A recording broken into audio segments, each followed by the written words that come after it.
Hello दोस्तों, well said में आप सभी का स्वागत है। आज मैं आप सबके लिए जो कहानी लाई हूँ उसका नाम है मेहनत का फल।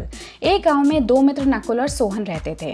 नकुल बहुत धार्मिक था और भगवान को मानता था, जबकि सोहन बहुत मेहनती था। एक बार दोनों ने मिलकर 1 बीघा जमीन खरीदी जिससे वो बहुत फसल उगाकर अपना घर बनाना चाहते थे। सोहन तो खेत में बहुत मेहनत करता, लेकिन नकुल कुछ काम नहीं करता बल्कि मंदिर में जाकर भगवान से अच्छी फसल के लिए प्रार्थना करता था। इसी तरह समय बीतता गया। कुछ समय बाद खेत की फसल पककर तैयार हो गई, जिसको दोनों ने बाजार में ले जाकर बेच दिया और उनको अच्छा पैसा मिला। घर आकर सोहन ने नकुल को कहा कि इस धन का ज्यादा हिस्सा मुझे मिलना चाहिए क्योंकि मैंने खेत में ज्यादा मेहनत की है। ये सुनकर नकुल बोला, नहीं, धन का तुमसे ज्यादा हिस्सा मुझे मिलना चाहिए क्योंकि मैंने भगवान से इसकी प्रार्थना की, तभी तो हमें अच्छी फसल हुई।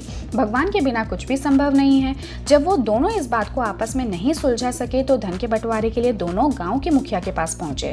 मुखिया ने दोनों की सारी बातें सुनकर उन दोनों को एक एक बोरा चावल का दिया जिसमें कंकर मिले हुए थे। मुखिया ने कहा कि कल सुबह तक तुम दोनों को इसमें से चावल और कंकर अलग करके लाने हैं, तभी मैं निर्णय लूंगा कि इस धन का ज्यादा हिस्सा किसको मिलना चाहिए। दोनों चावल की बोरी लेकर अपने घर चले गए। सोहन ने रात भर जागकर चावल और कंकर को अलग किया, लेकिन नकुल चावल की बोरी को लेकर मंदिर गया और भगवान से चावल में से कंकर अलग करने की प्रार्थना की।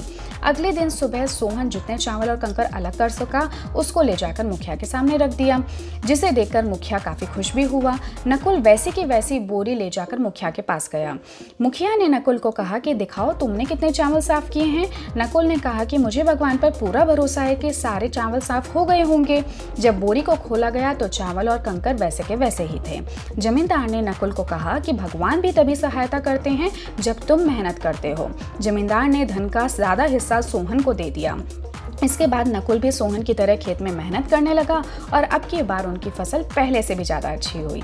इस कहानी से हमें ये सीख मिलती है कि हमें कभी भी भगवान के भरोसे नहीं बैठना चाहिए। हमें सफलता प्राप्त करने के लिए स्वयं मेहनत करनी चाहिए। और इसी के साथ मैं इजाजत लेती हूँ आपसे। जल्दी मिलेंगे एक नई कहानी के साथ। Till then take care of yourself and your families. Bye.